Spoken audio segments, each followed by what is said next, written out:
story when it comes to building a business. To some, it's never an easy task to partake.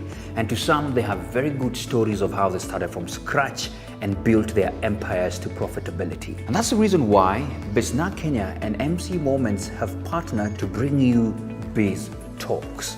Biz Talks. And here we shall be hosting mentors, people who have gone ahead of us, people who have created these empires, people who have also on the verge of creating these particular big businesses.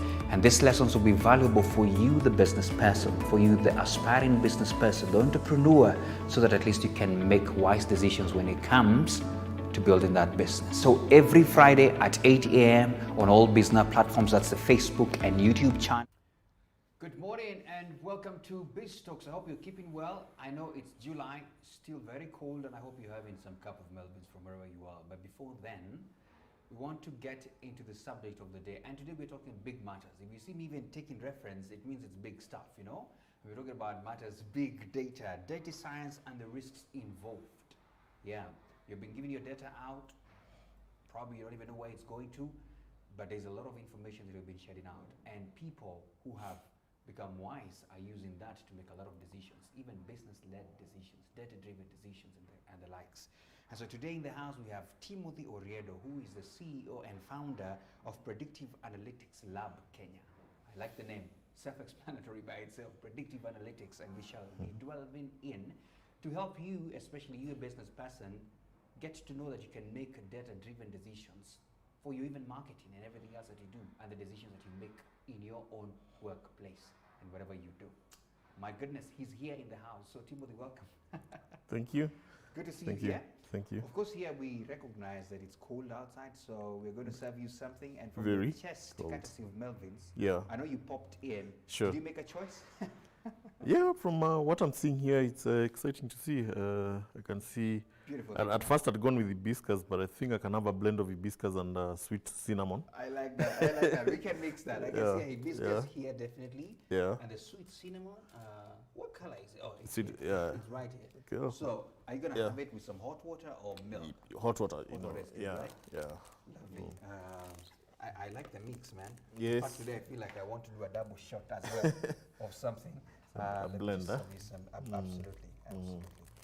Wow. Yeah. This whole subject, I did my own research here.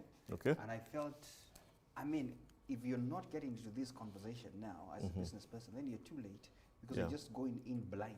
I think this one helps you to really open up your eyes to know what exactly is going around. Yeah. So that we can flow. Because I told our viewers this is a very serious subject. Yes. And it's very cool. I'm also going to have not a blend, but a double tangawizi. Double tangawizi here. Yeah. So that I can get to learn as well. It's good. Because if you're watching us from wherever you are, please ensure that you tell any other business person, wherever they are, to tune in. Because they don't want to be walking blind anymore. Well, you can have some know-how of how to go around making decisions in your company. Because every day, as Timothy said somewhere else, every day you are receiving data. If you're interacting with people, if you're having conversations with people, you're interacting with data that you can use in the future to make better decisions. Yeah. Many thanks for coming, Timothy. Thank you. Just before we get into the conversation about our subject today, I'd like to endear people to know who is Timothy first. I don't know when people ask you to introduce yourself, who you say you are. Please go ahead. Thank you. Yeah. Yeah, so I'm Timothy. Yeah. I'm a family man. Yeah. I'm married, 3 children, and I always like, sharing a lot of the pursuits that I've done out there, with the communities that I engage with. So one of my passionate points is mentorship, coaching, and public speaking. So forums such as this lie close to my heart. I also wear other hats. So besides being the entrepreneur, I'm a data entrepreneur. Basically, that's how I call myself. Using data to make a living. And I'll be sharing with you how I do that. Yeah, but I also wear another hat. I'm also a farmer. That's interesting. I do. Yes, I do sugarcane farming. Dairy.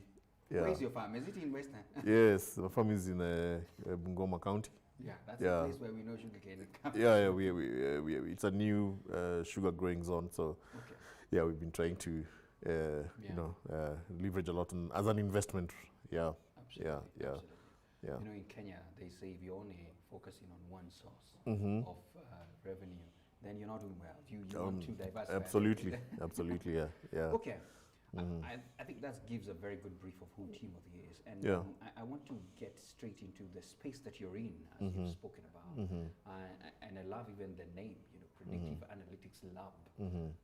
So first of all, how did you get into this space? Yeah. Was it something that you just bumped into, or you already knew this is where I'm going? Yeah, so it's a long history, but I like to shorten it. Okay. So, and I'll also use this opportunity to also define what it exactly is, because there is a lot of fads and misconceptions around what data and big data analytics and data science and the business of data is. Yeah. Yeah, so from the ordinary marketplace, it's always misconstrued to be an IT-related discipline. Absolutely. Yeah. So my background, I studied mathematics back in university. Graduated from Maseru University 20 years ago, 2001, 20 years ago. And then I moved on to work in the media industry. Yeah, so worked in the media industry at different levels. My last two roles being the general manager at Nation Media Group, where I managed the radio brands, and then also the head of digital at Citizen. Yeah, so where we were managing the launch and execution of digital assets that Citizen was owning. So that's about 2015, 2016. I transitioned into private practice, set up my own consulting firm, so the Predictive Analytics Lab, which was registered in 2017. And from then on, I started using the insights that I've gathered from running businesses into running my own company. Yeah, but before I did the transition, of course, it had been ages since I learned mathematics, and many things had changed. We had the wave of digitalization, where we had the advent of the use of social media. We had concepts, of over the top demand, viewers watching content on demand, and that actually affected traditional media. And we saw a flight of advertisers from the traditional media. So the market share that we used to command then as media houses shrunk. Definitely. Yeah. And with that brought different questions, are we going to still do things the same way? What's the model going forward? So those series of interrogations that we used to have in executive meetings is what triggered me to start investigating what are the other possibilities, beyond what you're seeing now, and how is that evolution looking? So that's what led me to enroll for a course at the MIT, Massachusetts Institute of Technology, in big data and analytics.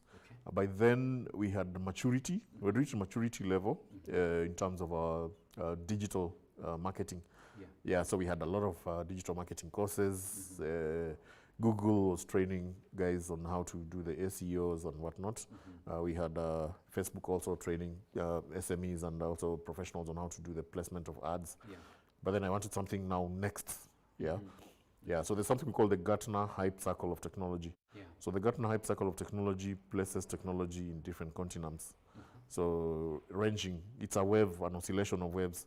So ranging from a crest of excitement to a trough of disillusionment.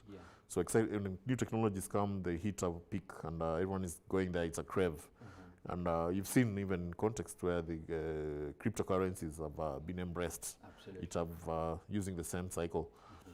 So we hit that crest with digital marketing. You can see the number of courses that were being offered around that.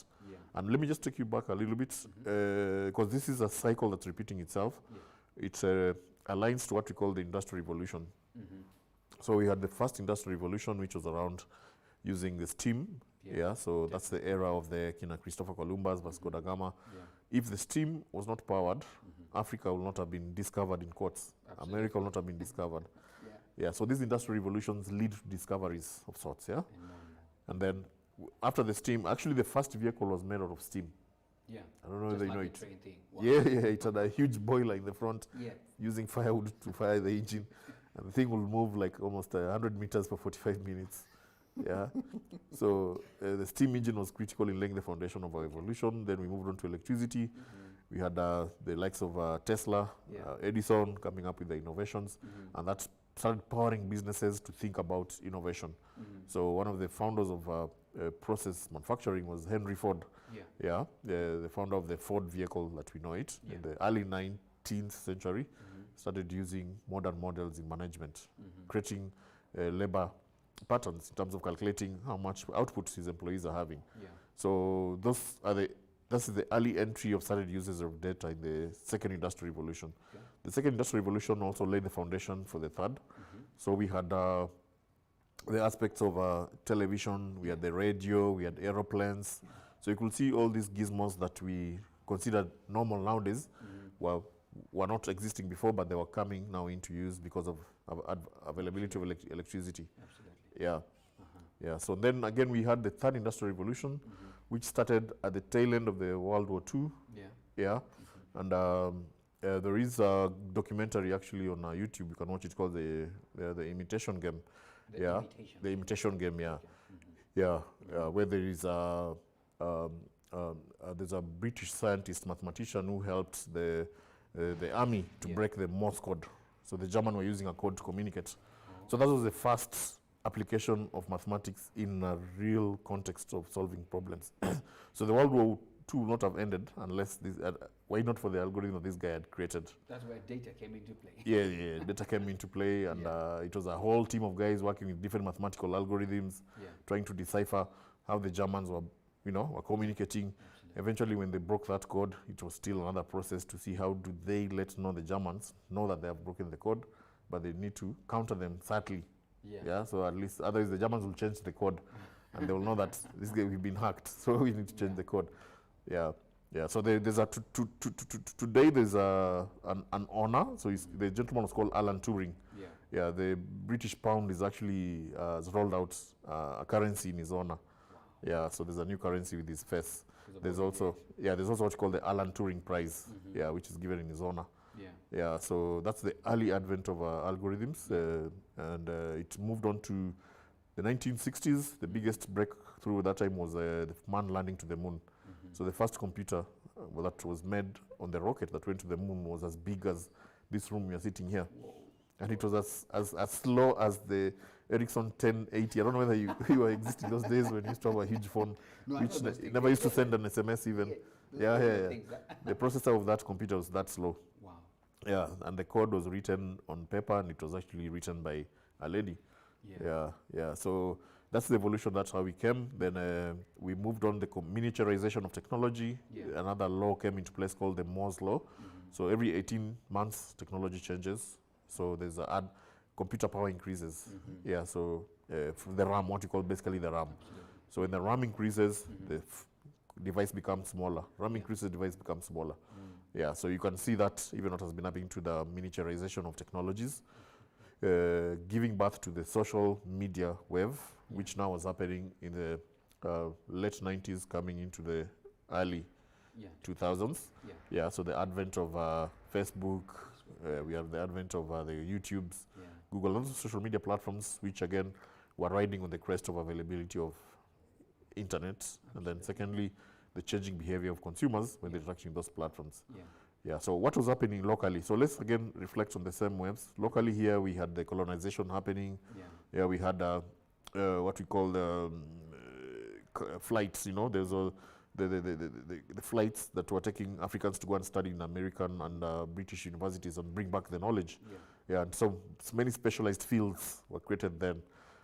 So we had Dar es Salaam University, Makerere University, and University Nairobi, which were created for their own reasons.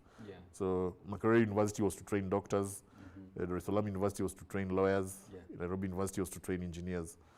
So we still have footprints of that effect today. So that's why you find Nairobi and Kenya as large as a lot of technology, so we actually are forced to reckon in the region in terms of technology.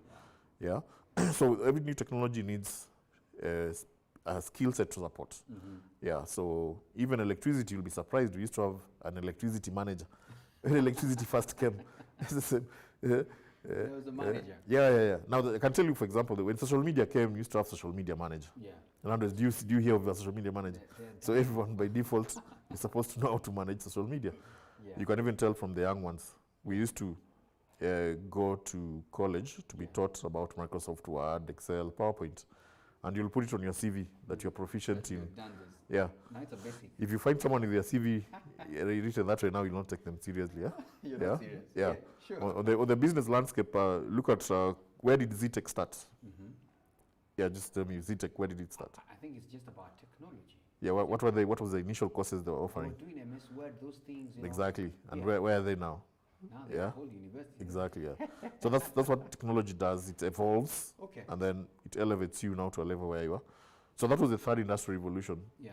Yeah. So now we are betting big on the fourth industrial revolution. Okay. Now the fourth industrial revolution is being driven by technologies such as smart voice recognition, image recognition, Yeah. video recognition, robotic process automation, blockchain, artificial intelligence, machine learning, Yeah. IoT, and those are technologies that we are betting big on. Yeah, we started that journey 3 years ago. Yeah.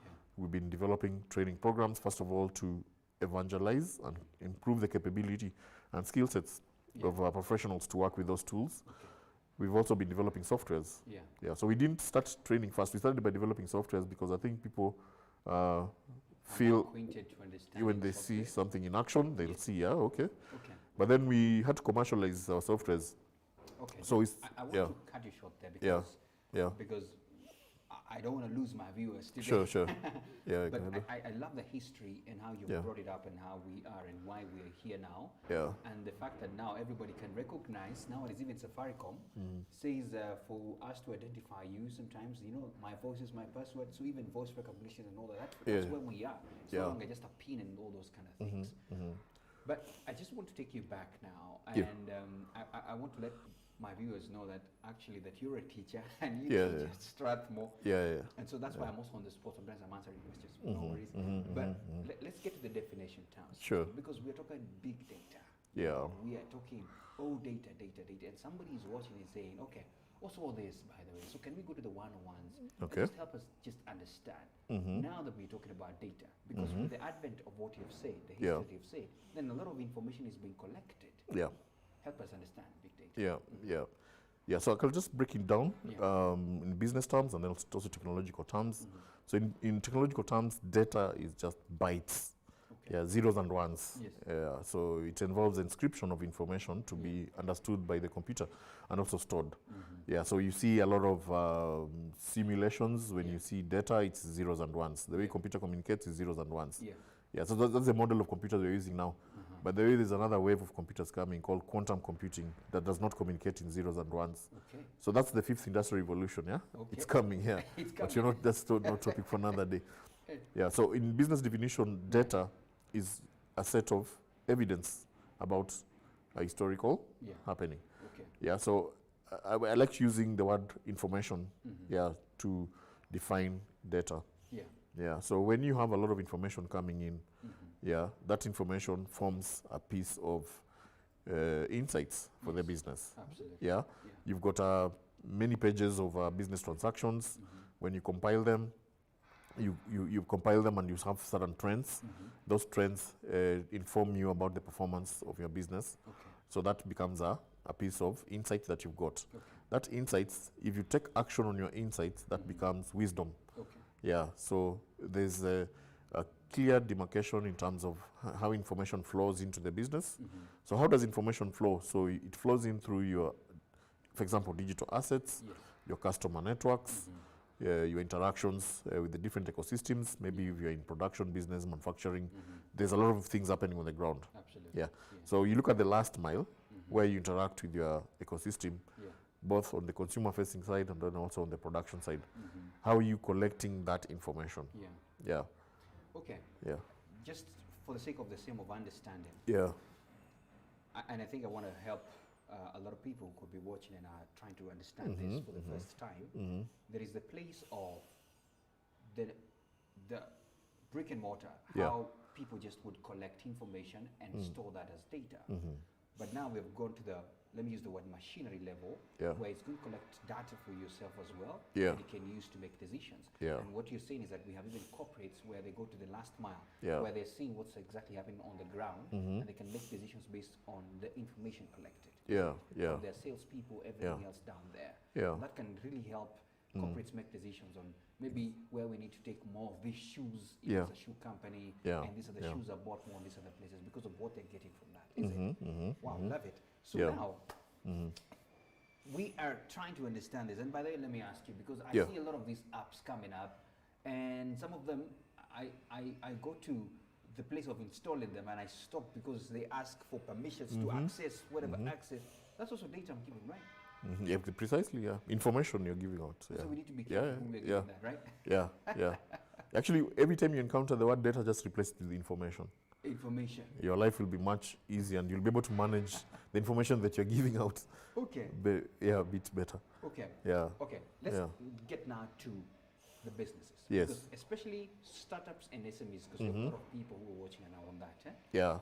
How is big data and the analysis of it helping in increasing the business revenues and even footprint? Yeah.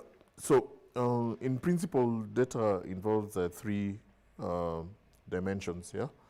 So, data enables discoveries. Yeah. So, like that. if you look at this Melvin's box that's sitting Yeah. in front of us, so they consider this as a sets of data. Yeah. You know, Yeah. you've sorted them according to a certain order. Yeah. Yeah. You've sorted them according to color, brand, size. Yeah. Yeah. Absolutely. So there was a sort of methodology that we are using when you're doing that sorting. Yeah.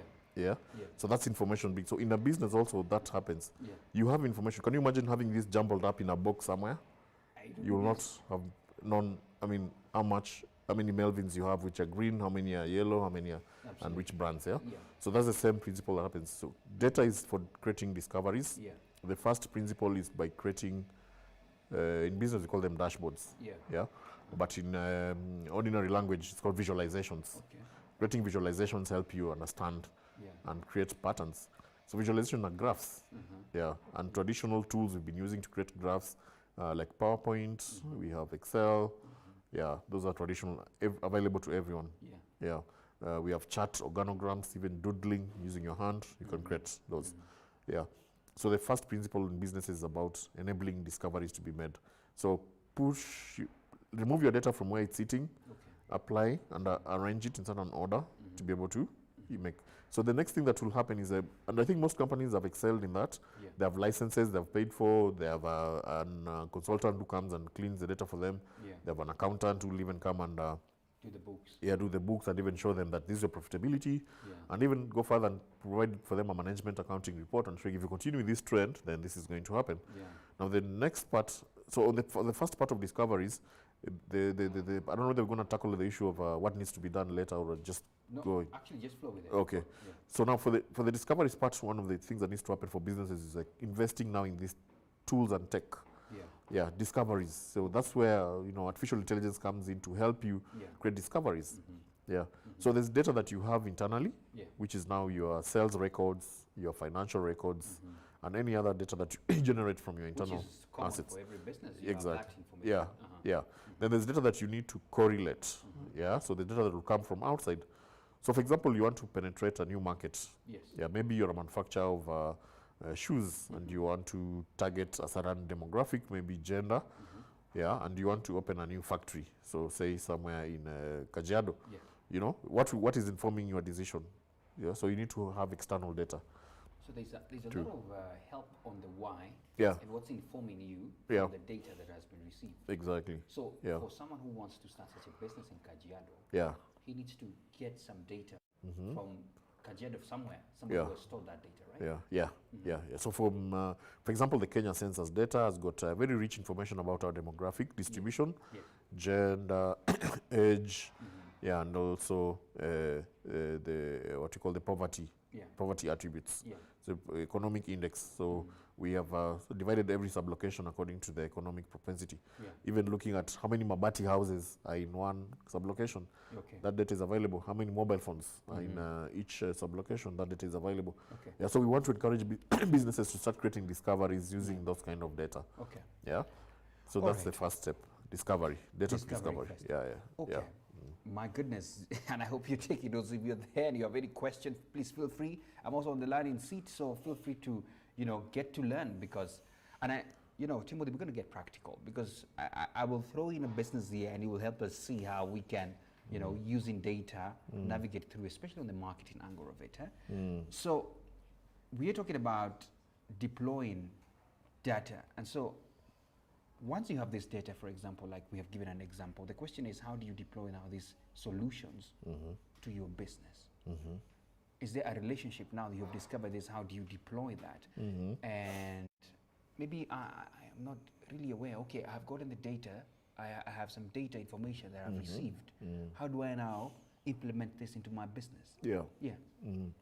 So actually that leads to the second step, which is now decision making. Decision making. Yeah. Okay. Yeah, and that's actually another huge task. Discovery, then decision making. Discovery, then decision. Wow. Comes a huge task that businesses are always faced with. Yeah. You may have the insights, yes. You know that if you open a skin or hide manufacturing company here, you'll make this amount of market penetration, but you still don't go and implement it. So decision making is a critical component of businesses. Yeah. Yeah. So how do you make decisions? So this now where psychological limitations come in. Okay. Yeah. So the what we call barriers to decision making. Yeah. We call them mental biases. Yeah, very, very big. And there's so many mental biases. So including anchoring bias. Yeah. Yeah, there's a bandwagon bias, and maybe just to mention a few which are relevant to this subject for businesses. Yeah. So bandwagon bias is just jumping into something because other people are doing it, but you've not aligned yourself to it. Yeah. So before the fact you're talking about big data, artificial intelligence, blockchain, cryptocurrency, Yeah. you jump into that. Yeah, and you've seen many people, making mistakes because of that kind of mindset. Yeah. Absolutely. Yeah, so the anchoring bias is a bias where you have been successful before and you don't want to change your way of work, your way of thinking to adapt to the changing environment. And maybe let me not belabor the point by giving an example of Nokia. Who did not see what was happening. Absolutely. Kodak, who were not seeing the advent of mobile phones and changed the business model. Wow. And you can see what they were market leaders then. And that example is replicable everywhere. Right now, if you look at the most profitable business on the stock exchange, I mean, it's not the traditional companies, motor vehicle companies. It's not the airlines. It's not. It's technology companies. Absolutely. Yeah. Absolutely. Yeah. In fact, even the top blue chip companies now. Exactly. Yeah. Even here locally, it's Safaricom with data as well. Exactly. Yeah. In fact, somebody was saying it's the big bank now. It's the biggest bank in terms of revenues as well. Yeah. So the biggest investment in businesses right now is on the decision-making side. Okay. So how do you create better decision-making? So first of all, being hyper-aware. Hyper-aware means attending such events and being conscious of the changing environment, being aware that this technology is the one which is coming to take you to the next frontier. Yeah. Yeah. Yeah. Then the other thing that you also need to do is fast execution. So when you become aware about a changing technology, you also have to put in place a mechanism to adapt to that. Yeah. So what we see happening in most corporates is they set up innovation streams, innovation hubs. The banks do it so well. Yeah. They set up innovation labs where they start testing and getting new technologies.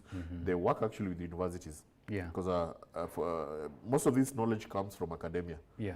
Yeah. So I don't know whether you know the definition of academia, private sector, and government.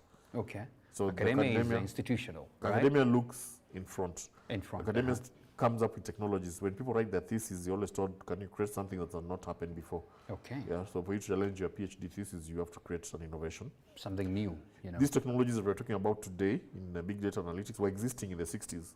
But on paper. On paper. Yeah. So the biggest employers of big data engineers and machine learning experts are Facebook, Google, Amazon.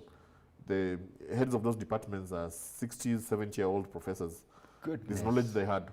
Yeah, Wow. So the only thing which has changed is the technology was not there to automate the Yes. knowledge they had. So now the technology is there. There's a computer which can process information much faster.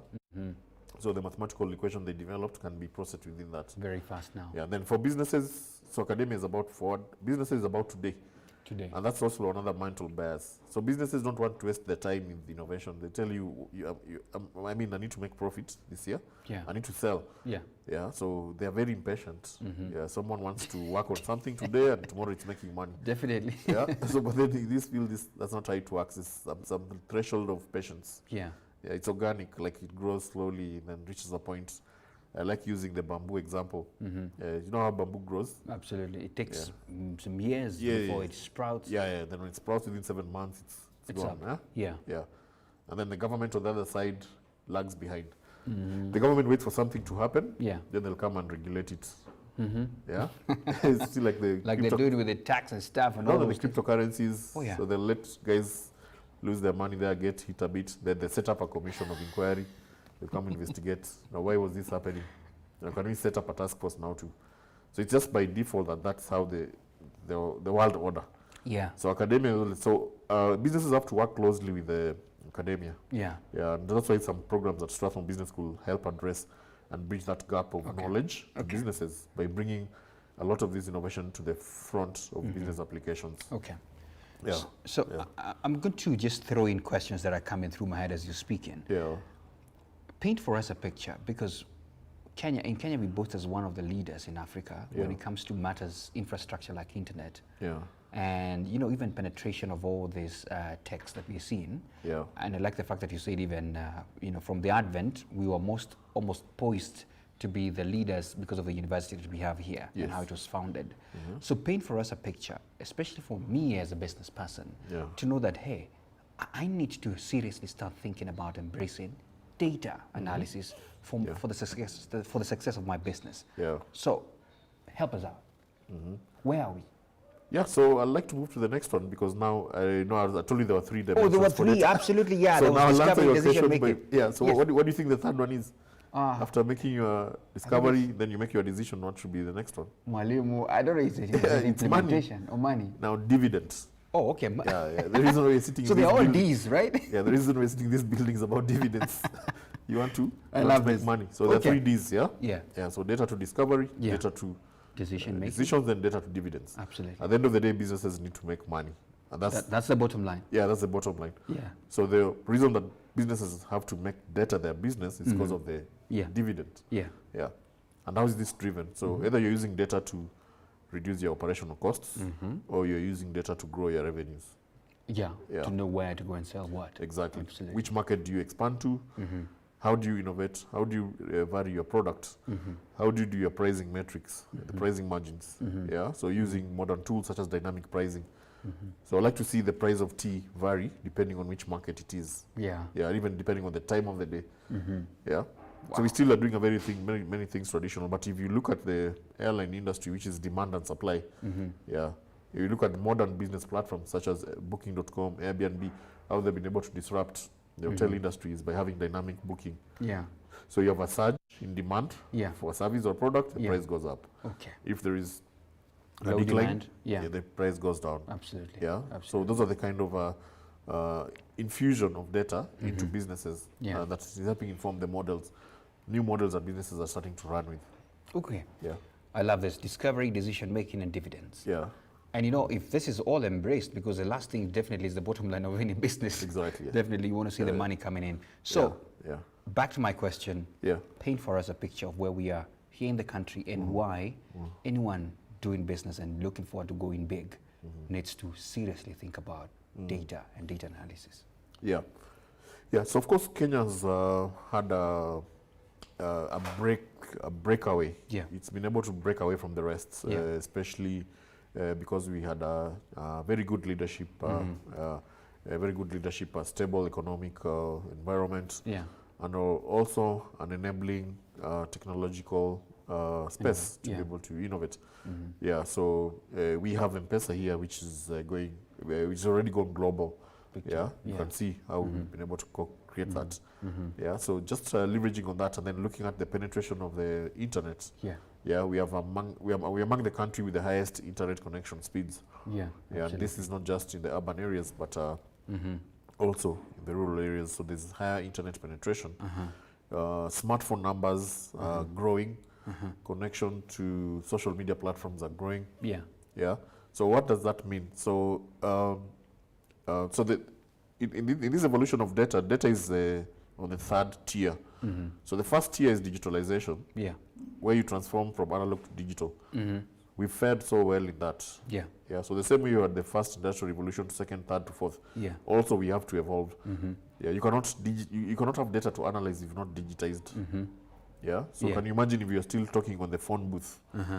Yeah. How will you Fuliza, for Yeah. example? Yeah. Okay. So Fuliza relies on your M-Pesa transaction history. Yeah. Yeah. To develop a model and give Yeah. a recommendation on how much you should be given. Yeah. Yeah, so we can look at that in terms of the advantages which have been set apart by the previous evolution. So digitalization has helped us.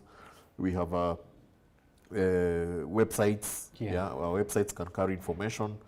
We've created plugins in those websites. So we've transformed our website just for places for information to places of action. Okay. So Yeah, you can know so- the number of clicks that you're getting, how many visits, Beyond all that, that. actually there's attention, interest, desire, then action. Wow. So you come and see that I like, this Melvin's cap. Yeah. Yeah. Yeah. So what's the next thing? Do I need to go and buy it in a shop? No. So you just create an e-commerce platform. So when I see it, I like it, let me buy it there and then. Wow. Yeah. So that's the e-commerce engine. And that's what we're encouraging businesses to look at the entire. Yeah. And then after you do that, then let's talk about analytics. Yeah. But then we cannot talk about analytics yet you don't have those websites. Yeah. Because what will you analyze? That's true, by the way. Yeah. And does that Yeah. inform then why sometimes if I visit a certain site, Yeah. all of a sudden, on my machine or on my phone, I'll start getting a bit of ads Yeah. letting me know that you can actually get this from here. Yes, exactly. Yeah. So those are cookies which have been embedded in these websites. Okay. That's how analytics is used. Okay. Yeah. So we call it recommendation engines. Yeah. And it goes even beyond visiting websites, even just by talking. Yeah. Yeah. So these mobile applications that we carry, even the mobile phones, they listen to our conversations. Yeah. So you could be having an innocent conversation with your friends about visiting Naivasha, for example, for the rally. And Yes. it will start recommending to you hotels that you need to Hotels book you in. can go to. Yeah, yeah. So those are the kind of artificial intelligence applications that businesses need to take advantage of. Yeah. So you don't need to have the skill to do it, but you need to be aware that I can do it. Yeah. So how do you take advantage of that? So by creating a good SEO engine for your adverts, you can be able to get the right mix of clients Yeah. at an optimum budget. Yeah. So it's about, remember, dividend, minimizing costs. So don't splash. Yeah. Yeah. There's an advertising approach we call splash and spray and pray. Yeah. Yeah, where you just go and blast millions of shillings advertising, then you wait for the customers to come. and there's Right now nothing, it's yeah. targeted. Very targeted. Everything is measured. Do this or get this. No wonder even for your Facebook ads, Google ads, you have specifications even to age the kind of people you're Yeah, targeting. that's all that. granularity. Yeah. Very Lovely, important. and I hope you're seeing this business, people. Let me just give a shout out to a few people who are checking out. Of course, great insights. Samuel, thanks a lot, very informative. But there, I'm going to use Samuel's example. This guy has amazing peanut butter. He was here. He makes it very nicely, and I'm sure he would really want to know how to use his data, whatever he's collecting, or maybe how to even collect it. How that would be the example that we're going to look through. Sure. Just a shout out to some of the people. Joel, I hope that now the sound is good on my end. I think I was not very audible, but I think now it's corrected. Then we have Joe, very informative as well. That's what he's saying. Cecilia and Degwa taking notes, I tell you. Yeah, you better. I'm also sitting down here on the learning seat as well to just get to understand this. Now, Kenya is poised. We are there. All these things are happening and all those kind of things. So, what's the future of this? Before I get to now what you do in your lab, what's the future of this? Because now you've painted the picture of where we are. Yeah. What's the future of this? And by the way, I would want to understand, because from where I sat, some time back, I thought AI was going to be big, but AI is connected to data as well. So help us understand the future. In fact, I would call it the future of businesses. Yeah. So it's becoming inevitable that businesses have to start taking the business of data seriously. Yeah. Absolutely. The business of data, seriously. Uh-huh. Yeah. And as I mentioned, we are moving out of the first crest of disillusionment. We had the first wave.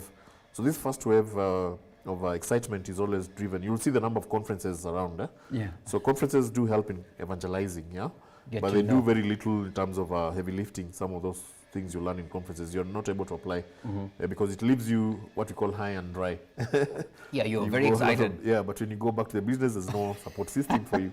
Yeah. Yeah. Why? Because for a support system to happen, you need the skills. You know. Yeah, you need the skills right there with you. Yeah. You need consultants to work with you. Absolutely. Yeah, and also technology companies to come and support you. Yeah. Yeah, so we've seen a lot of work being done by the technology companies that exist, the Microsoft, Oracles. Yeah, but the market is too big for us to leave it to them. Yeah. Yeah. Yeah. And the government has also come in and created, an environment which is enabling businesses to have an opportunity to learn these new technologies. Yeah. Yeah. So also in terms of the government's input, is about the regulatory landscape. Yeah, you've seen just in the last 3 years the cybercrimes law came into effect. Yeah. We have the data protection bill, which was enacted, and actually an office was set up, led by a data commissioner, which is to take cognizance, of the evolving landscape that we are facing.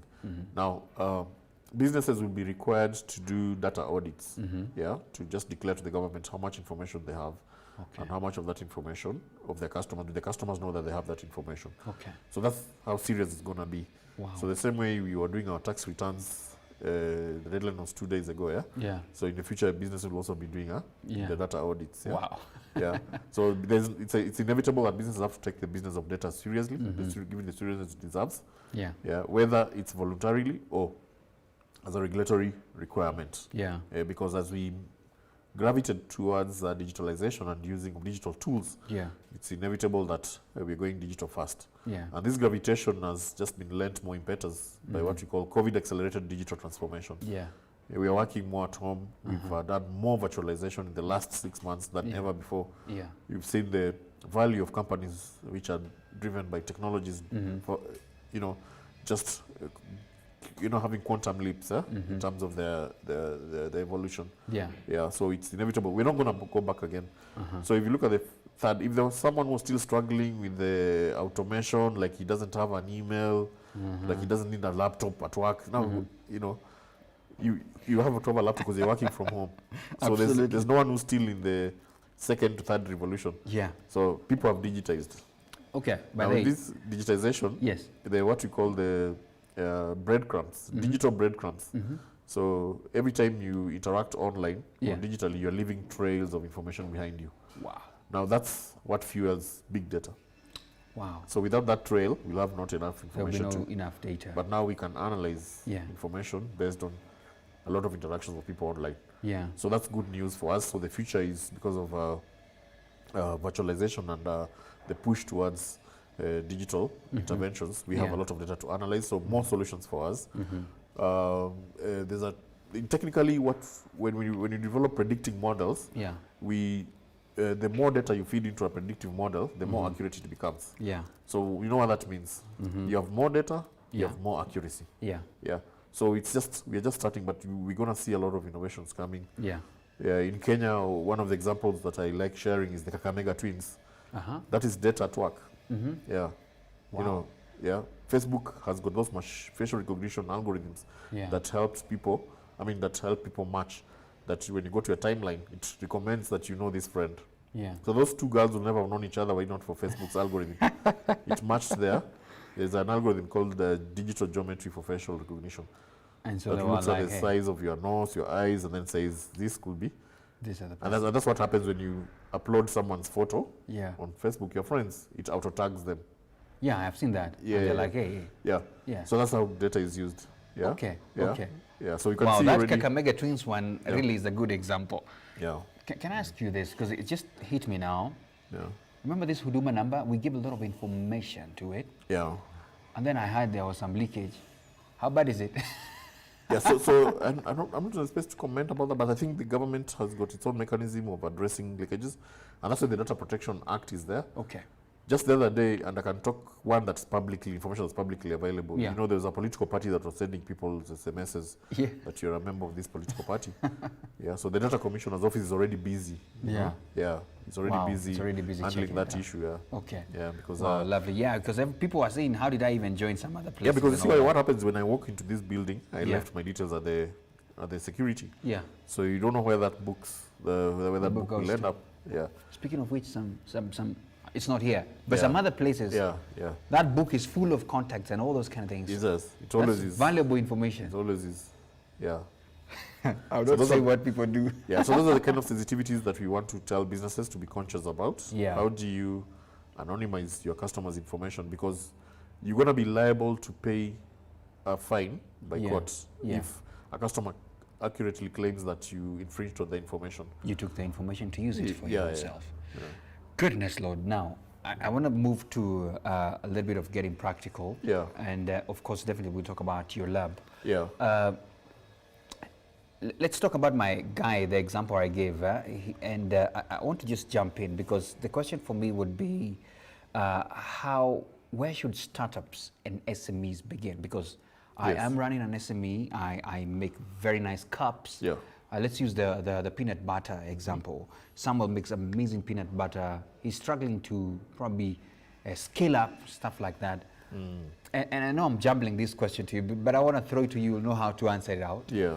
Because from what you're saying and what you're speaking, Timothy, is that even when I'm seated, I don't need a lot of jargon to understand business. Yeah. If I have data with me, right now, I can probably look at Kajiado from the data and decide this is the business I'm going to start there. And I would be almost certain that there will be a success rate because of the data informed. Of course, assuming that I have a lot of enough data. That's a yes, is it? Yeah. Absolutely, I love Absolutely. that. So Yeah, now let's get back to Samuel. Yeah. He is a startup. He's doing amazing peanut butter. It's good quality. I take it, I'm like, hey, you better have this, Timothy. I mean, it's amazing. How can he, from where he's seated, and from all the contacts he has and whatever, how can he leverage on any data he can receive to grow his own business? Yeah. Yeah. Okay. Yeah. So for SMEs and startups, one of the biggest advantages they have is they have motivation. Yeah, You've got absolutely. the motivation to Yeah. succeed. Yeah. So remember, you're on the growth phase. So Yeah. during that growth phase, it's always characterized by resilience. Yeah. Yeah. And that is the same principle which applies on data, because data is still in the nascent stages of being applied to businesses. Yeah. Yeah. So that's the stage where I can actually encourage them to use a lot more of these tools to be able to create and better insights. So first, it will be able to reduce wastages, yeah, by creating proper targeting Okay. of their market potential, and then also to develop right predictions in terms of the consumption trends. So at least to avoid overproduction of the commodities. Yeah. Because Or most the of peanut these, butter, for example. Yeah. yeah, most of these commodities are time bound. Yeah, so Absolutely. you don't want to end up with a lot of expiries. Yeah.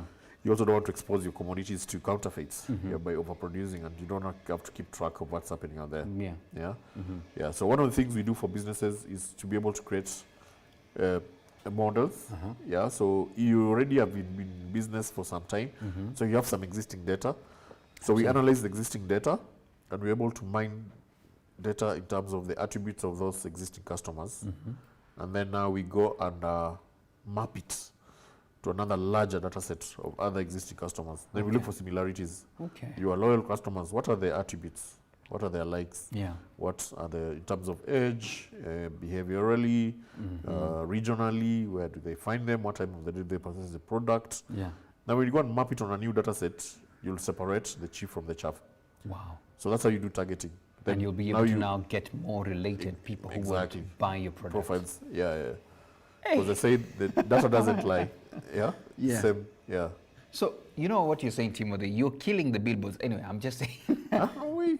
Billboards in business, we actually have a machine learning software that helps advertisers choose the right billboard for them. It's a live tool that's actually running. Okay, I like Yeah, that because yeah. somebody was telling me there's a reason why you see the latest Audi Yeah. being advertised on, roads that leads to Runda and wastelands and all. Yeah. Then you'll see a very nice Probox on some other roads. I don't want to mention, people might attack me. Yeah. But it's all about data and where people are, their economic status and all those kind of things as well. Yeah. It's about that demographic and targeting. Yeah. So what you're saying, even for people who go to advertise on billboards and the likes, you want to be informed before you just jump in. Yeah, we have that data that shows which brands advertise where. Wow. Yeah, so that actually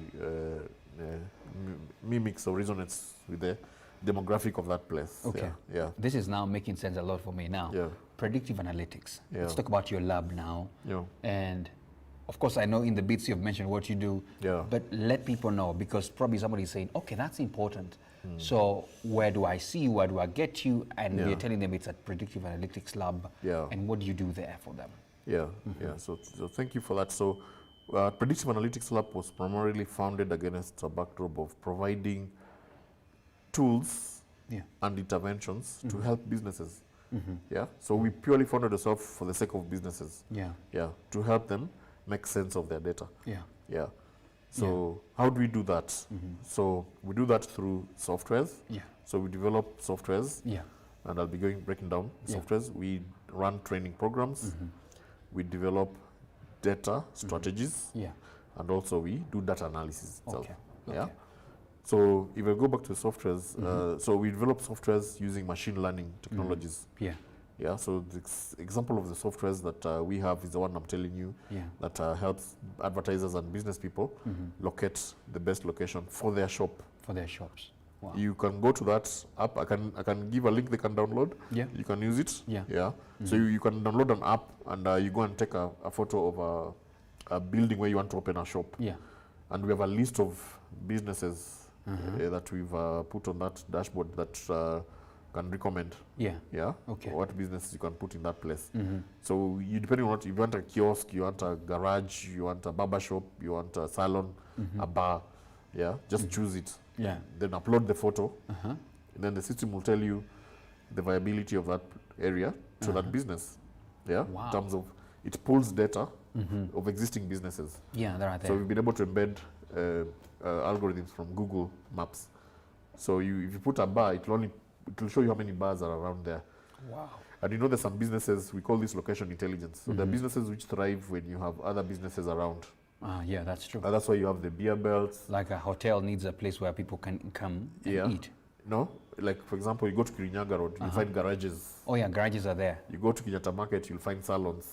That's true. These are businesses which thrive when the other businesses around. Oh, wait a minute. So you're saying related, kind of? Yeah, so that's the model we've developed, the algorithm. Okay. So it tells you if you open your business here, this is the performance of the business. Okay. You'll succeed or the rate of you failing. Yeah. Yeah. And then also it has information around what licenses you need, how much capital, blah, blah, blah. But the main thing that we do is creating for you a model that you can be able to understand. If you want to open a new store, even banks use it. If you want to open a new branch, is it going to be viable in this area? Yeah. Do I need to open a bank or do I just need to create more agents around here to support the existing bank? Wow. Yeah, so it's location intelligence. So that's our first software. Yeah. We have another software that we've developed for predicting the next employee to quit the company. Yeah, so about predictions. Yeah. Yeah, so this is used by mostly HR professions. Yeah, so you're able to look at the performance and 7 different attributes of an employee. Wow. And you can see whether the employee is headed, it will not last more than 2-3 months. Oh, I love this. That insight is important so that you can be able to create the right intervention before it happens. I have to ask a question. Yeah. What are some elements that you pick up on that data? So that one, that for HR employees, we look at employee satisfaction, we look at the number of years employee has worked, his salary range. Yeah. We look at how many promotions he's been given before, how many projects he does. There are like 8 different parameters. And we use 15 algorithms because you have to test the accuracy of the algorithm. So the accuracy the algorithm that we choose to use an accuracy of 98%. That means for a HR profession, yeah, you might end up just having a 2-minute interview of just meet the face because you have a lot of information with it. Exactly, yeah. By the time someone is walking in that door coming for an interview, you can tell whether he's employable or not. Wow. Yeah. Lovely. Yeah. So also in the finance sector, we develop softwares for the banking industry for predicting churn. What is churn? The next employee to default paying an installment. Yeah. Or an employee who's about to default paying a loan. Yeah. Yeah. So this time of COVID has brought in what we call unprecedented circumstances. So most banks are recalibrating loans around that. Yeah. But businesses can also use the same to predict who's the next customer they can acquire. Yeah. Yeah.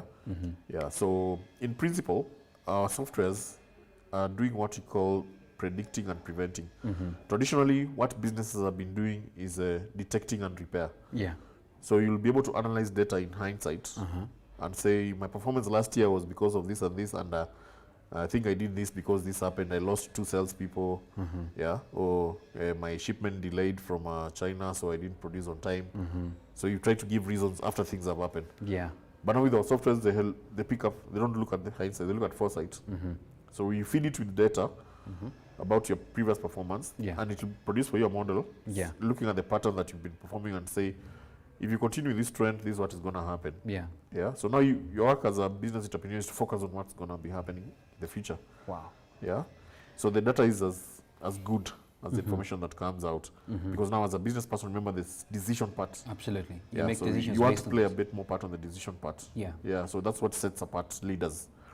Yeah. Yeah. So you don't have to be the one technically doing the analysis, but you are the domain expertise. So if you're in manufacturing, you know, if you're in training, or if you run a restaurant, that's your expertise. Yeah. So you want to put all your energies in that. So you let us support you in the softwares that we can give you, but now you focus on the output that's coming from those softwares to make the right decision based on that. And this can apply almost everywhere, from Yeah. hospitals to what? Everything. Exactly, yeah. In hospitals, in patient care, there's now what we call the same principle, predictive. So hospitals will shut down in future. Why? Because you'll be predicting that you'll be sick. No, serious. In the developed world right now, doctors are being reassigned roles.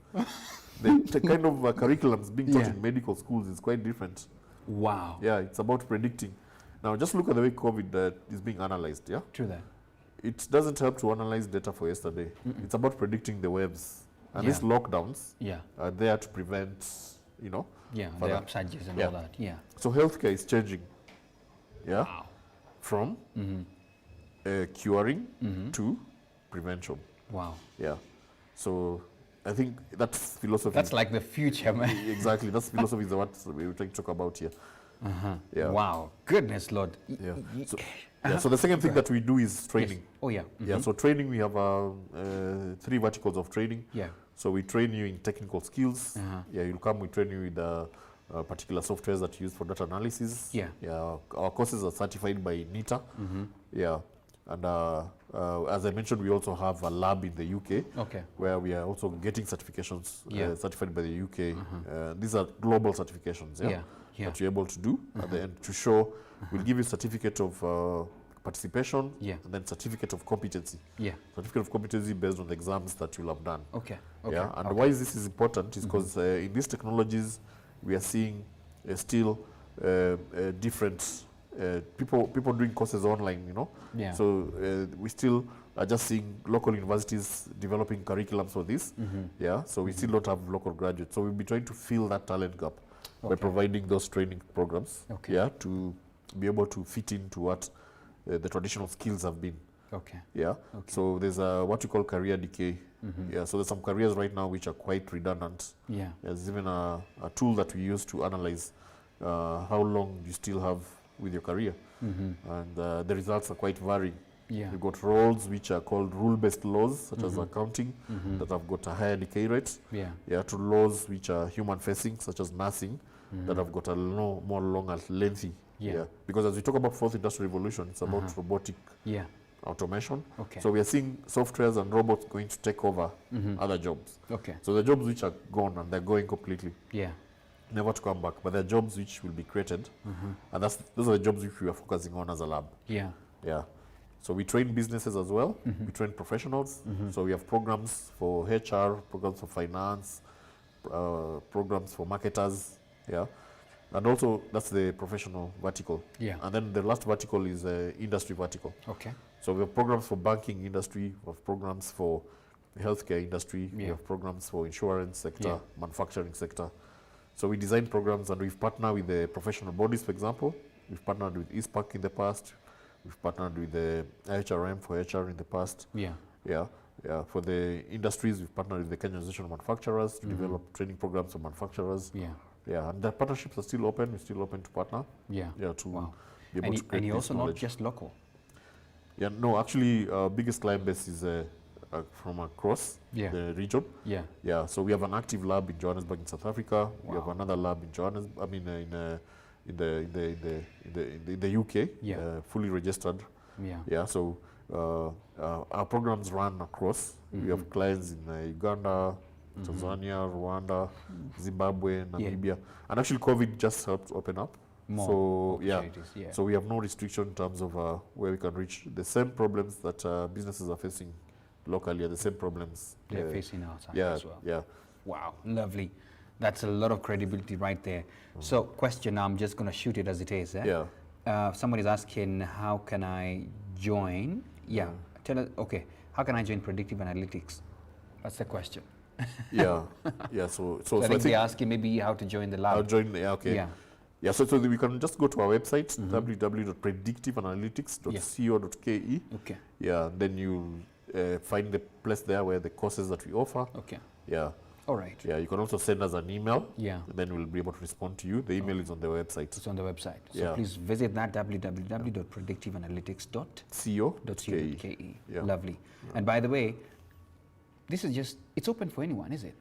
It's open, yeah. We are democratizing data. Okay. Yeah. Okay. We have 80% of our participants are coming from non-technical backgrounds. Yeah. And they end up being the best.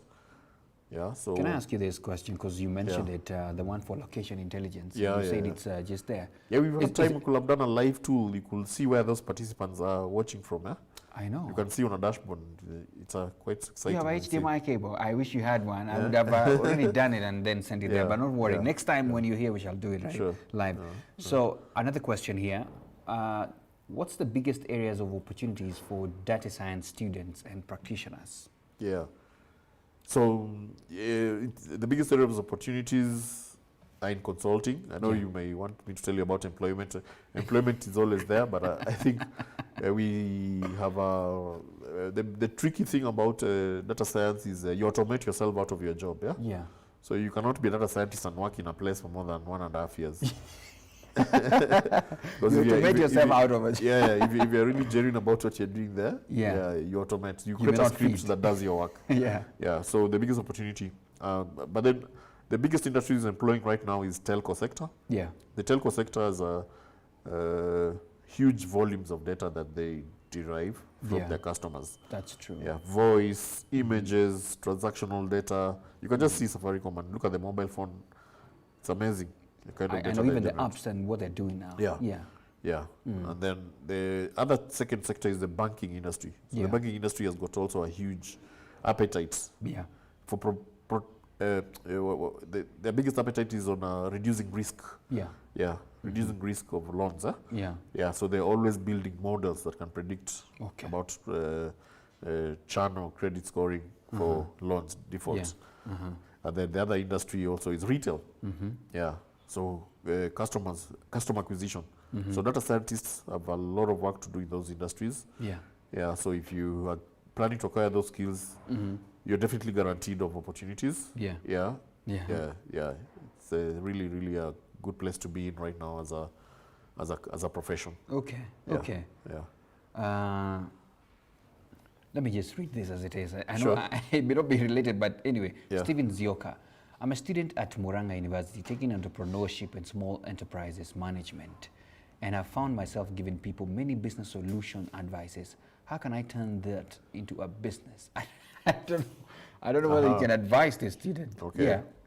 So yeah, that's good. It's a good thing that you're actually sharing. Yeah. Yeah, because through sharing also you tend to grow your network. Yeah. Yeah. So I think what you might need to do is create a platform where you are sharing that information. Yeah. Let it be organized. Yeah. So for example, just having someone book an appointment with you when you want to share. Yeah. That's a first sign that There's something. you're valuing. Yeah. And then also you can put a rate. Yeah. Yeah, to your service. Yeah. So it's good to do pro bono. Yeah. You can leave some space that you're doing pro bono. Yeah. But then also make Can't just the live with that. perspective. Yeah. Yeah. And then also rely on referrals. So go back to the guys you've given your advice before. Yeah. Let them do for you testimonials. Did it Yeah. work for them? Yeah. That was it. And then let them recommend other businesses. Okay, Yeah. To come okay. on board or something. Yeah. You know, we have spoken for more than an hour now. Yes, you know, okay. I mean, this information is amazing. Yeah. And you can tell we can't end this conversation. And Yeah. of course, definitely you have to sit back here because we need to always predict the future. Sure. I've to end with this question though. Yeah. What in this career, this entire profession of data, are you most proud of? Yeah. So I think what I'm most proud of is, you know, just to, I left a corner office, yeah, and go right at the muddy, you know. The ground. Yeah, the ground, yeah. Yeah, the ground, yeah. Yeah. Yeah, it involved a lot of things, including changing the schools that my kids were going. We had to move them to, you know, cheaper schools, just to be able to change life. I even had to move to another location where I'm staying. Wow. Yeah, and I started building my business ground up. So, so I think that was a bold move. yeah, it was a bold move, and I think my vision on the betting and the support I got from the family was quite good, because I think it needed sacrifice. Yeah. Yeah. Yeah, but I think 4 years later, yeah, the fortunes are actually paying. Wow. Yeah, so it's something that I'm proud of, to have made that sacrifice then. Wow. Yeah. Goodness, Timothy, we must have you here again. And we're going to get practical. I like that location mapping. Somewhere, I saw you doing that, so we'd love to also see it here live and how you can help out in these kind of things. Sure. And goodness, Lord, happy. from where I sit, I feel like we have just done some 5% of what we should speak about big time, where we can get into details and help out people. But remember, if you really want to get in touch, you can always go to predictiveanalytics.co.ke and get to see what courses they offer and what you can learn from there, and make better decisions for yourself and your company as well. Because at the end of it all, we talked about dividends as the last thing, so you can make better money. Of course, with better mapping, you'll get to know better money as well. I still and I hope we can agree to this. I want to take a challenge with you later on after this, because I want to do a data-driven sort of mapping for the businesses we do as well. And I would like to come and report back as well to our people that, listen, this is what is happening, this is where we are going. Definitely. So we can get practical, right? We are very practical in our approach, and those are the kind of challenges that we like. Yeah, because it helps bring to life a lot of things that we've done. And most of these solutions actually are lying, and we always like people using them so that at least they can see the value of them. Wow. Thank you, Timothy, for coming. Sure. All right, there you have it. It's Pest 9. Please get to work, and I hope you're making data-driven decisions. If you're not, you better get to Predictive Analytics. Thank you so much for your time. That's BizTalks for now. Bye-bye.